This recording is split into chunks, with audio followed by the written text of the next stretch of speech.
अस्सलाम वालेकुम। आज का फंक्शन है फंक्शंस ऑफ प्रोटीन्स के कौन कौन से फंक्शन है जो लिविंग ऑर्गेनिज्म में वो परफॉर्म करती हैं। तो ये जो है वो यहाँ प्रोटीन के ढेरों फंक्शन है, जिसमें से कुछ जो है वो आज हम इसमें डिस्कस करेंगे। सबसे पहला फंक्शन है प्रोटीन एज ए कैटलिस्ट के तौर पर। स्ट्रक्चरल प्रोटीन्स होती हैं, ट्रांसपोर्टेशन में इन्वॉल्व है डिफरेंट मटीरियल की, सेल के अंदर, सेल के बाहर और पूरी बॉडी के अंदर भी इवन ट्रांसपोर्टेशन में इन्वॉल्व होती हैं। मूवमेंट ऑफ क्रोमोसोम्स में इन्वॉल्व हैं। कॉन्ट्रेक्टाइल प्रोटीन्स होती हैं। Protein act as a receptors होते हैं जो सेल की सरफेस पर मौजूद होते हैं और वो डिफरेंट किस्म की मालिक्यूल्स को रिसीव करते हैं। उन्हें आप जो है वो रिसेप्टर्स कहते हैं ऐसी प्रोटीन्स को। प्रोटीन्स इम्यूनोग्लोबुलिन्स होती हैं, मीन्स के ये एंटीबॉडीज़ इन नेचर भी होती हैं, हमारी बॉडी के इम्यून सिस्टम का हिस्सा है। Protein act as a hormones के तौर पे भी करती हैं। बॉडी में दो तरह के हार्मोन्स होते हैं, प्रोटीन हार्मोन्स और स्टेरॉयडल हार्मोन्स। और प्रोटीन्स जो है वो विजन में भी इन्वॉल्व होती हैं and protein also involve in the blood clotting. तो सबसे पहले है कि ब्लड क्लॉटिंग में प्रोटीन कैसे इन्वॉल्व है कि जब भी कोई ब्लड वेसल डैमेज हो जाती है, इंजर हो जाती है कहीं से भी, तो ब्लड के अंदर मौजूद क्लॉटिंग प्रोटीन्स जो हैं उस एरिया को ब्लॉक कर देते हैं और ब्लड क्लॉट बनाते हैं along with the blood platelets. Blood platelets वो सेल्स होते हैं जो ब्लड के अंदर मौजूद हैं और वो और प्लस ब्लड क्लॉटिंग प्रोटीन मिलकर उस एरिया को ब्लॉक करके ब्लड क्लॉट क्रिएट करते हैं।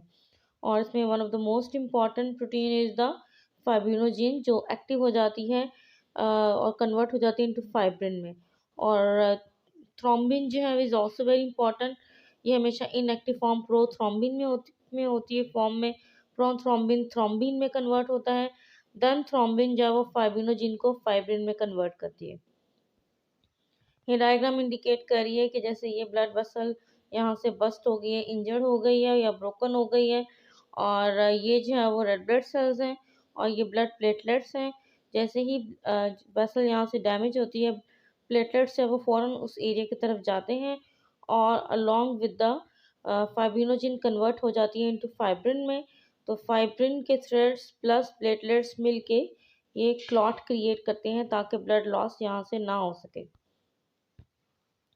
नेक्स्ट है प्रोटीन एज ए रिसेप्टर्स के तौर पर। तो प्रोटीन्स जो है ये जैसे कि एक सेल मेम्ब्रेन दिखाई गई है, तो सेल मेम्ब्रेन के अंदर ये रिसेप्टर्स की फॉर्म में होती है और इनका मकसद ये होता है कि बाहर से आने वाले जो मॉलिक्यूल्स हैं, जिन्हें सिग्नल्स भी कहते हैं, केमिकल सिग्नल्स भी कहते हैं, इन्हें आप लाइगेंड्स भी कहते हैं, ये इनको रिसीव करते हैं और इनका इन रिसेप्टर्स की जो शेप है वो बिल्कुल जो है वो इन आने वाले केमिकल सिग्नल्स से मैच करती हैं। अगर वो मैच करती है तो वो उसके साथ बाइंड करेगा और सेल रिस्पॉन्स क्रिएट होता है। तो इस तरह जो है वो प्रोटीन एज ए रिसेप्टर्स के तौर पर भी काम करती हैं। Protein as a biocatalyst. तो प्रोटीन्स एंजाइम्स होते हैं और not all the proteins are enzyme, सारी की सारी प्रोटीन एंजाइम नहीं होते, but all the enzyme, majority enzymes जो हैं वो प्रोटीन्स होते हैं except the ribozyme. Ribozyme is the only enzyme which is RNA in nature. Otherwise तमाम जो एंजाइम्स हैं वो हमेशा प्रोटीन होते हैं। इनका बेसिक मकसद है किसी भी केमिकल रिएक्शन को स्पीड अप कर देना by reducing the activation energy जो कि मॉलिक्यूल्स के लिए रिक्वायर्ड होती है for a reaction to occur. तो किसी भी लिविंग सेल के अंदर दो तरह के रिएक्शन होते हैं, एक जिसमें कोई चीज़ बनती है और एक जिसमें कोई चीज़ ब्रेक होती है। जिनमें चीज़ें बनती हैं उन्हें आप एनाबैलिक रिएक्शंस कहते हैं और जिनमें चीज़ें टूटती हैं उसे आप कैटाबैलिक रिएक्शन कहते हैं। दोनों को कंबाइनली जो है वो मेटाबॉलिज्म कहते हैं। तो एंजाइम्स जो है वो they control the cell metabolism और ये chemical by speed up the chemical reactions. Next है enzyme as a structural proteins. Proteins as a structural proteins, तो प्रोटीन स्ट्रक्चर्स भी बनाती हैं।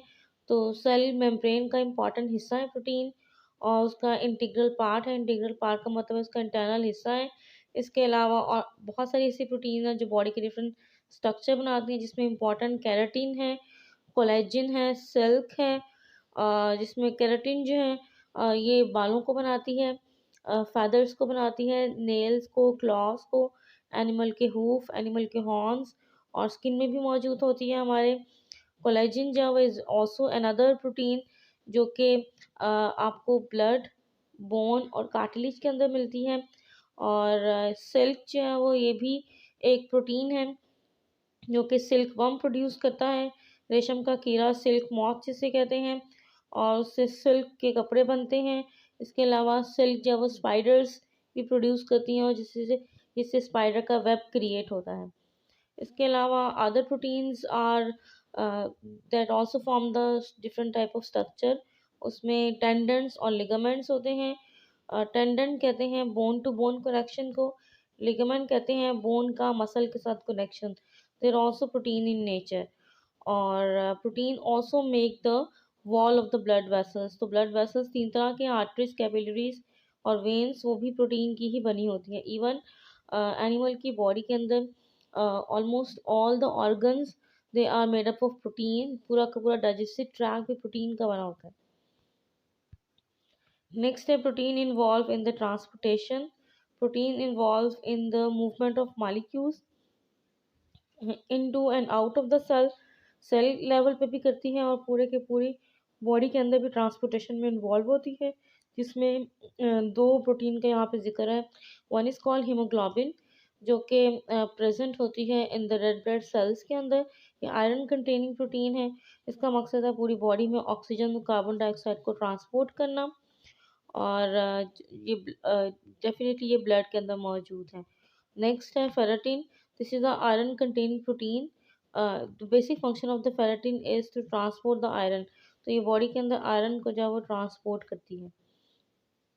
और भी बहुत सारी प्रोटीन है जो कि in the form of protein channels and carrier proteins की फॉर्म में प्रेजेंट होती हैं।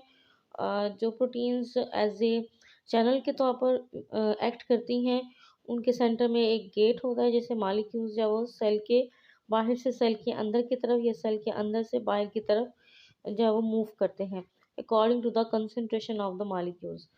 और नेक्स्ट है प्रोटीन एज ए कैरियर के तौर पर।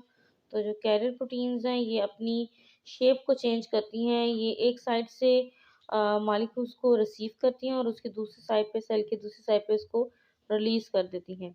तो इस तरह जब प्रोटीन्स इन्वॉल्व होती हैं in the transportation of different type of material. Proteins are also involve in the movement of chromosomes. जब सेल डिवाइड होता है माइटोसिस मियोसिस में, तो सेल की एक स्टेज है एनाफेज, जिसमें कि क्रोमोसोम्स जो है वो स्प्लिट हो जाते हैं। क्रोमेटिड्स राइट और लेफ्ट साइड पर जो है वो अपोजिट पोल्स की तरफ मूव करते हैं। तो क्रोमोसोम्स जो है वो हमेशा स्पिंडल फाइबर्स पर अटैच होते हैं। ये स्पिंडल फाइबर्स हैं। स्पिंडल फाइबर्स जो है वो माइक्रोट्यूब्यूल्स के बने होते हैं और माइक्रोट्यूब्यूल अगेन प्रोटीन की बनी होती है। ट्यूबुलिन प्रोटीन है जिसके वो बने होते हैं। तो स्पिंडल फाइबर्स की वजह से क्रोमोसोम्स जो हैं वो मूव करते हैं during anaphase in the cell division. Next है कॉन्ट्रेक्टाइल प्रोटीन्स। ये वो प्रोटीन्स होती हैं जो कॉन्ट्रैक्ट और रिलैक्स करती हैं, जिसकी वजह से एनिमल की बॉडी के डिफरेंट सिस्टम्स है वो मूव करते हैं। इवन सेल के अंदर भी ऐसी प्रोटीन्स होती हैं जिसमें साइटोस्केलेटन ऑफ द सेल है। इसके अलावा मसल्स में कार्डियक मसल्स और स्केलेटन मसल्स हैं। साइटोस्केलेटन जो है वो ये सेल के अंदर होता है। It consist of microtubules, microfilaments और इंटरमीडिएट फिलामेंट। इससे कि सेल के अंदर की जो मूवमेंट है वो साइटोस्केलेटन से होती है। ये सेल का सपोर्ट सिस्टम भी है, सेल का मैकेनिकल सपोर्ट है। नेक्स्ट है कार्डियक मसल्स। तो कार्डियक मसल्स जो है ये हार्ट बनाते हैं और ये इनवॉलेंट्री होते हैं, मीन्स हमारी विल पावर में नहीं होते। हम इन्हें मर्जी से कॉन्ट्रैक्ट रिलैक्स नहीं कर सकते। और ये हमेशा ब्रांच्ड होते हैं ताकि हार्ट जो है वो एक स्ट्रॉन्गेस्ट स्ट्रक्चर बने। और ये स्ट्राइटेड मसल्स होते हैं, means light and dark bands होते हैं इन पे, just like the skeleton muscles. Skeleton muscles जो हैं वो अनब्रांच्ड होते हैं और ये हमेशा स्केलेटन यानी बोन्स के साथ अटैच होते हैं। इनकी कॉन्ट्रैक्शन और रिलैक्सेशन से बोन्स मूव करती हैं और एनिमल के अंदर मूवमेंट होती है। ये इनके अंदर जो कॉन्ट्रेक्टाइल प्रोटीन्स हैं वो एक्टिन होती हैं और मायोसिन होती हैं। Actin is a thin protein, myosin is a thick protein. Tubulin is a protein जो कि आपको माइक्रोट्यूब्यूल्स में मिलती है, जो कि सिलिया बनाती हैं, फ्लेजेला बनाती हैं and also make the centriole. Cilia और फ्लेजेला आपको प्रोटोजोन्स के अंदर, सिंगल सेल एनिमल के अंदर लोकोमोटरी ऑर्गन के तौर पर मौजूद होते हैं सिलिया और फ्लैजेला। और इसके अलावा जो सेंट्रियोल्स हैं वो they are very important in the cell division and only present in case of animal cell not in the plant cell. तो दीज आर द कॉन्ट्रेक्टाइल और द मोटाइल प्रोटीन्स। मोटाइल जो कि मूवमेंट में involve होती हैं, actin और myosin दिखाई गया है। This one is called actin और ये जो है वो मायोसिन ग्रीन कलर में दिखाई गया। मायोसिन हमेशा थिक प्रोटीन होती है, एक्टिन हमेशा थिन प्रोटीन होती है। तो ये दोनों की वजह से जो स्केलेटन मसल्स और कार्डिक मसल्स में आपको लाइट एंड डार्क बैंड्स नजर आते हैं।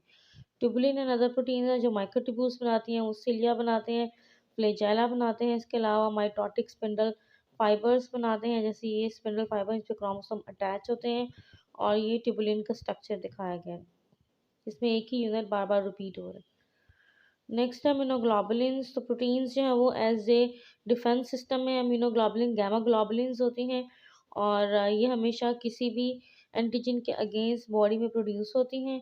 एंटीजन किसे कहते हैं? हर वो चीज़ जो बॉडी से बॉडी की ना हो, उसके लिए फॉरेन हो, कंसीडर हो, जो बॉडी में बाहर से आए उसे आप एंटीजन कहते हैं।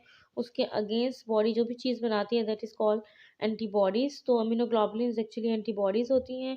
इनका मकसद है बॉडी को हार्मफुल पैथोजन से प्रोटेक्ट करना। इनकी डिफरेंट टाइप्स होती हैं और नॉर्मली इनकी जो शेप है वो वाई शेप होती है और इसकी जो ये वाली साइड्स है this one is the antigen binding side. और डिफरेंट इसकी जो है वो टाइप्स होती हैं। कैपिटल आई स्मॉल जी से इनको रिप्रेजेंट किया जाता है। इम्यूनोग्लोबुलिन जी है, इम्यूनोग्लोबुलिन डी है, एम है, ई है और ए है। नेक्स्ट है प्रोटीन एज ए हार्मोन। तो हार्मोन किसे कहते हैं? The secretion of endocrine gland is called the hormone. What is endocrine gland? Endocrine हमेशा ऐसे ग्लैंड्स को कहते हैं जो डकलेस होते हैं, जिनकी कोई नाली कोई डक नहीं होती जिससे कि वो अपनी सिक्रीशन किसी ऑर्गन में डायरेक्टली इंसर्ट करें, बल्कि इनकी जो भी सिक्रीशन है वो डायरेक्टली ब्लड में एंटर होती है और ब्लड के ज़रिए ट्रांसपोर्ट होकर पूरी बॉडी में मूव करती है और अपने रेलिवेंट टारगेट सेल पे जाके वो एक्टिविटी शो करती है। तो डिफरेंट तरह के हार्मोन्स हैं जो कि प्रोटीन्स के बने होते हैं। They are normally made up of either polypeptide chains और सिंपल पेप्टाइड्स होते हैं, जिसमें one of the most common example is the insulin and the glucagon. दोनों जो है वो पेनक्रिया प्रोड्यूस करता है। पेनक्रियास के का एंडोक्राइन पोर्शन प्रोड्यूस करता है।